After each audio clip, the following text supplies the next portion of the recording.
Con ustedes, el pastor y evangelista Gavis Joel Bermúdez, la palabra que iluminará tu vida. Muy buenos días para todos, les bendigo poderosamente en Cristo Jesús, espero que estés levantado muy bien, bendecido y en victoria. Te saluda tu pastor y evangelista Gavis Joel Bermúdez y agradezco a Dios por esta bonita oportunidad que me da nuevamente el Señor de poder extenderte las buenas nuevas de salvación, su palabra que es vida y, tal como dijo el salmista, lámpara a nuestros pies. Sin más preámbulo, vamos a entrar en materia y le pedimos la dirección al Espíritu Santo para que nos ayude a poder comprender el mensaje que el Padre ha traído a nuestras vidas. En el poderoso nombre de Cristo Jesús. Amén. Por favor, acompáñeme al Evangelio de Lucas, capítulo 9, verso 51 en adelante. Estaré leyendo la versión Dios habla hoy. Cuando ya se acercaba el tiempo en que Jesús había de subir al cielo, emprendió con valor su viaje a Jerusalén. Envió por delante mensajeros que fueron a una aldea de Samaria para conseguir alojamiento, pero los samaritanos no quisieron recibirlo, porque se daban cuenta de que se dirigía a Jerusalén. Cuando sus discípulos Santiago y Juan vieron esto, dijeron: Señor, ¿quieres que ordene que baje fuego del cielo y que acabe con ellos? Pero Jesús se volvió y los reprendió. Luego se fueron a otra aldea. En este último versículo 51, me encanta cómo lo explica la Reina Valera, así que vamos a la versión Reina Valera. Entonces, volviéndose, él los reprendió diciendo: vosotros no sabéis de qué espíritu sois, porque el Hijo del Hombre no ha venido para perder las almas de los hombres, sino para salvarlas. Y se fueron a otra aldea. Tremendo y bonito cuando empezamos a buscar estas comparativas para llegar a una conclusión más precisa a nuestro entendimiento y el contexto en el cual hoy podemos percibir todas las cosas. El mensaje de hoy lo hemos titulado Trabajar a la manera de Dios. Entre otras cosas, trabajar a la manera de Dios nos garantizará siempre operar bajo la conducta correcta, a una victoria asegurada por causa de operar en un tiempo correcto.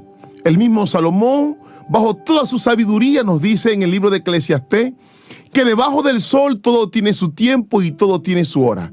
Tiempo para nacer, tiempo para morir, tiempo para sembrar, para recoger, tiempo para llorar. Y aún la vida de nuestro Señor Jesucristo no estaba improvisada en la tierra. El Señor Jesucristo había profetizado en la línea de nuestro tiempo humano que en determinado momento nacería el Mesías. Pero aunque ustedes no lo crean, fue tan preciso que no llegó ni antes ni después, tal como lo anunciaron los profetas. En ese tiempo llegó nuestro Señor Jesucristo. Y ahora, mientras leíamos este pasaje, también nos damos cuenta que aún el tiempo de su partida tenía que suceder en un tiempo determinado. Y nada de esto es casual. Ya hemos hablado en algunos mensajes anteriores de que aún la fiesta tenía una representación simbólica de ciertos escenarios proféticos, espiritualmente hablando. Por ponerles un ejemplo, la Pascua, que hablamos hace poco sobre este tema, y que estaba representando la muerte de Jesús en la cruz. Precisamente para una Pascua muere nuestro Señor Jesucristo. Entonces, cuando Jesús está diciendo: se acerca mi tiempo y mi hora, era porque sabía que tenía que sincronizar el tiempo de su partida con el cumplimiento de esa fiesta simbólica como la Pascua. Y justamente esta fiesta de las Pascuas conectaba con Pentecostés, el tiempo apropiado luego de la Pascua, que simbolizaba los frutos, las cosechas, y no era más que la representación del Espíritu Santo, donde se iniciaba un nuevo tiempo luego del cumplimiento de nuestro Señor Jesucristo, donde se abriría todo obstáculo, se rompería el velo para que entonces llegara el Espíritu Santo a completar la obra del Evangelio a través de la iglesia. Es hermoso cuando podemos entender todos estos eventos proféticos en la manera sincronizada como sucedieron en un tiempo específico. Ahora, de la misma manera como también se anunciaron estas cosas, también el mismo Señor Jesucristo nos profetizó eventos con relación a su segundo advenimiento y todo lo que sucederá con la iglesia. Y estoy completamente seguro que el Señor también ha determinado un tiempo, que si comenzamos a ver todas las señales que Jesús dejó y a empezar a sincronizarnos con todos estos eventos proféticos, estaremos entendidos tal como sucedió con la profetisa Ana, quien entendió el tiempo correcto del nacimiento de Jesús. Ahora aquí vemos en este texto cómo el Señor dice que ya había llegado el tiempo de ser recibido arriba, al reino celestial. Pero ahora, antes de llegar a Jerusalén, había que pasar por ciertas ciudades que daban el camino directo hacia su destino. Pero había un pequeño inconveniente, y era que justamente una de estas ciudades era Samaria, quien tenía una enorme rivalidad con el pueblo judío. Y esto hacía que las personas que tenían que llegar a Jerusalén tomaran un camino mucho más largo, con tal de no pasar por la ciudad de Samaria. Pero notamos que nuestro Señor Jesucristo estaba comprometido con su llamado, con el trabajo que había venido a hacer a la tierra. Y es evangelizar, dar las buenas nuevas de salvación. Y bajo esta designación, toma la decisión de ir a Samaria. Nuestro Señor Jesucristo, conociendo de antemano la problemática social que había entre estos dos pueblos, decide enviar a sus discípulos para que vayan organizando todos los preparativos para su llegada. Pero llegaron un poco decepcionados porque se encontraron de que no querían recibir a nuestro Señor Jesucristo. Ahora, la conducta que vemos en los dos discípulos, Jacobo y Juan, nos demuestra la manera como muchas veces nosotros como seres humanos actuamos apresuradamente, ejecutando juicio por nuestro prójimo, cuando el Señor, a través de este escenario, nos está demostrando cuál debe ser nuestro objetivo. Ellos sabían que portaban dentro de sí un poder que Jesús les había entregado. Y por eso dijeron: permítenos que oremos y que descienda fuego del cielo para que los destruya. Y me encanta la manera como nuestro Señor Jesús responde entregando una claridad de lo que Él había venido a hacer y lo que significaba el pueblo de Samaria para Él. Él les dijo: yo no he venido para perder las almas, sino todo lo contrario, para salvarlas. Y vemos su actitud ante todo esto.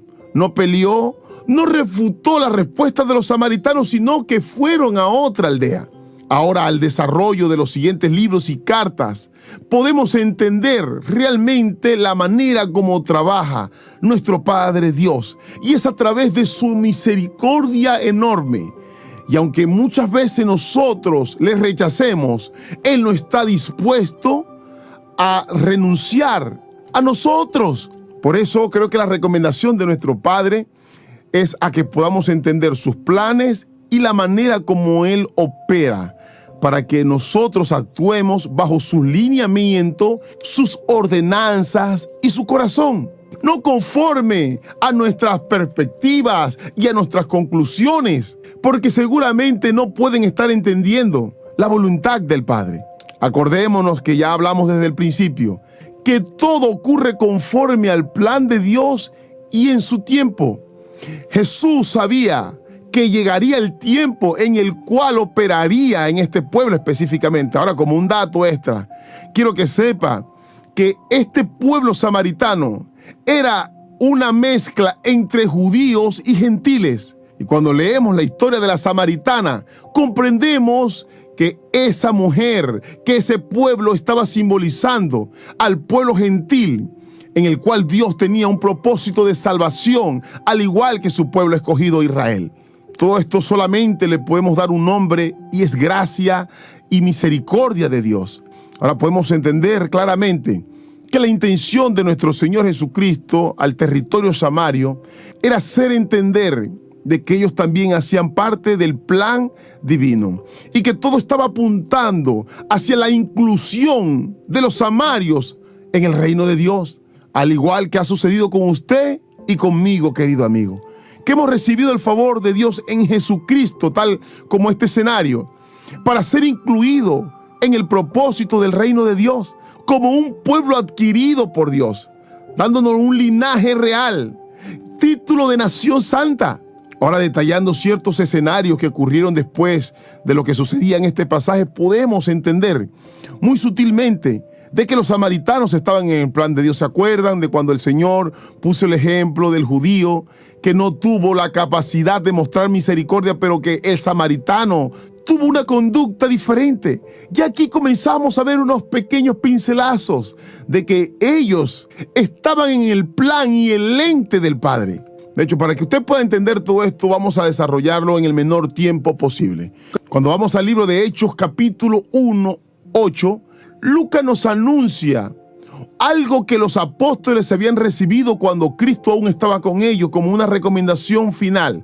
Dice: pero recibiréis poder cuando haya venido sobre vosotros el Espíritu Santo, y miren, me seréis testigo en Jerusalén, en toda Judea, en Samaria y hasta lo último de la tierra. Ya habían instrucciones del plan de salvación que Dios tenía para toda la humanidad, aunque estoy seguro que ellos no lo entendían a cabalidad, porque fue necesario que Dios los llevara a un escenario con los gentiles, como el caso del centurión romano, para que Pedro y el resto de los discípulos entendieran lo que Jesús le había entregado aquí como una designación. Cuando Pedro vio que este centurión romano, aún perteneciendo a otra nación, tuvo una revelación de parte de Dios y donde recibió instrucciones precisas de buscarle a él, comprendió como una conclusión final: hoy entiendo de que Dios no hace acepción de personas y que este plan de salvación va para todo aquel que abra su corazón. Esto nos lleva rápidamente a la conclusión de que solamente hasta ahí, hasta ese escenario, los discípulos comprendieron de que el favor, la gracia de Dios solamente no era para el pueblo judío, sino para toda la tierra. De hecho, usted se va a sorprender lo que sucedió luego con el pueblo de Samaria. Vamos a leer en Hechos capítulo 8, verso 1. Y Saulo consentía en su muerte. En aquel día hubo gran persecución contra la iglesia que estaba en Jerusalén, y todos fueron esparcidos por las tierras de Judea y de Samaria, salvo los apóstoles. Ya comenzamos a darnos cuenta cómo Dios comienza a ejecutar su plan. Ellos estaban muy cómodos en Jerusalén, pero el plan no era quedarse en Jerusalén, ya habían recibido instrucciones. Es entonces cuando el mismo Dios permite escenarios de persecución, de dolor y tristeza para hacer que ellos se movieran a otros lugares que habían sido revelados por nuestro Señor Jesucristo. Solamente póngase a pensar, si nuestro Señor Jesús hubiese destruido en aquel momento cuando estos dos apóstoles les dijeron a la ciudad de Samaria, ¿hacia dónde iban a ir estas personas? Ya esta ciudad estaba preparada aún para refugiarles en los momentos de persecución, pero precisamente para que allí dieran el cumplimiento de la voluntad del Padre. Mire lo que dice el verso 8. Entonces Felipe descendió a la ciudad de Samaria. No se le olvide esto. Les predicaba a Cristo y la gente unánime escuchaba atentamente las cosas que decía Felipe, oyendo y viendo las señales que hacía, porque muchos tenían espíritus inmundos. Salían estos dando grandes voces, y muchos paralíticos y cojos eran sanados. Así que había gran gozo en aquella ciudad. ¿Cuál ciudad, mis hermanos? En la ciudad de Samaria. Quiere decir que a través de la ayuda del Espíritu Santo, estos hombres pudieron testificar el nombre de Jesucristo, y a través del poder y la unción que recibieron, se manifestaron con milagros notorios que llevaron a esta ciudad de Samaria a experimentar el gozo del Señor. Porque dice que toda la ciudad estaba gozosa a través de esta administración evangelística de Felipe. De hecho, cuando usted continúa leyendo, se dará cuenta que luego de los apóstoles enterarse de todo lo que estaba sucediendo, Pedro fue y confirmó la fe de aquellos y les bautizó. Se estaba cumpliendo el plan de Dios. Ahora sí logra comprender por qué el título del mensaje. Tiene que ser a la manera de Dios. Mire, ante el rechazo de los samaritanos, el sentimiento y la manera de juzgar de los apóstoles fue de juicio, de destrucción. Pero la de Dios era todo lo contrario. Ahora esto nos lleva a una interrogante, y es que ¿qué actitud asumimos frente a una forma como las personas reaccionan ante el Evangelio o a los asuntos relacionados con Dios? ¿O qué actitud asumimos cuando rechazan el Evangelio? ¿Quiénes somos para condenar o juzgar a alguien, aun cuando esa persona está actuando en contra de los principios de Dios? Debemos alinearnos, escuche bien, con el plan de Dios, que sobrepasa toda barrera humana, sean nacionalidades, raza o religión. El asunto es que Dios siempre está deseando que el impío, que el pecador se arrepienta para que pueda alcanzar misericordia. Por eso es necesario que podamos entender y trabajar a la manera de Dios. Y es que su manera se trata, escúcheme bien, de agotar todas las posibilidades de acercarse a cada hombre y esperar con paciencia divina el momento en el que cada corazón se abre a su misericordia. Ese es el trabajo de nosotros también como evangelistas: entregar el mensaje, hacer nuestra parte, ser tolerante al rechazo y pedirle a Dios que pueda extender su misericordia siempre para que haya salvación en el pecador. Seguramente usted llegó de inmediato cuando se le habló de la palabra y la recibió gozosamente. Pero seguramente muchos pasamos muchos procesos donde Dios tuvo que tener mucha paciencia y misericordia.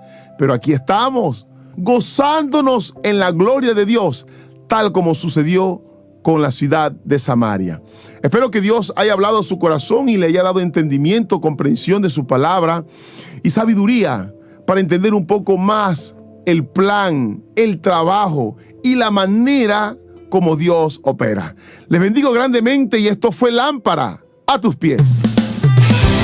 Hay una nueva historia que contarte.